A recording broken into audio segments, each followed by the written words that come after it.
Assalamu alaikum. So ga yadda ake tura wato ainihin file.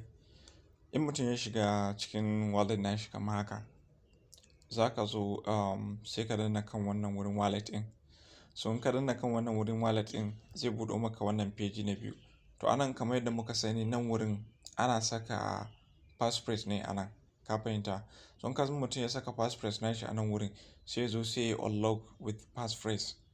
To in kai unlock with passphrase, wannan shine dama number sirri passphrase da ake bamu din nan.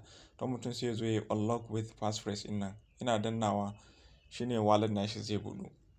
To anan abinda mutum ya kamata ya lura da shi shine kaga nan wurin gashi nan sun saka pi mainnet. So anan mutum zai ga adadin coins nashi wanda yake da shi.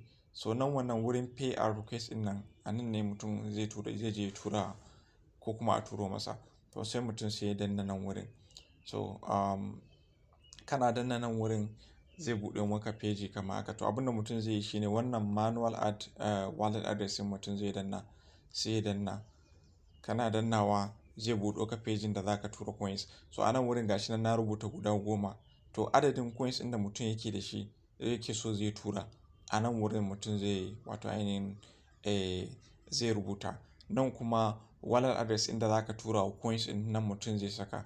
To anan kuma wurin memo ɗin nan optional ɗin nan, shi wannan in mutum yana son zai iya rubuta wani abu, in mutum baya so kuma zai iya bar shi. Kamar yanzu misali mutum yana son zaka iya ka rubuta sunanka ko dalilin da yasa zaka rubuta zaka tura coins ɗin, ko kuma a'a payment ne, a'a bashi ne zaka biya ko kuma kyauta ne, mutum zai iya rubutawa amma optional ne, ba wai lallai dole sai mutum ya rubuta ba. Kawai abinda mutum zai yi shine ya rubuta adadin coins ɗin a nan wurin, ka rubuta wallet address naka sai ka zo sai ka danna send.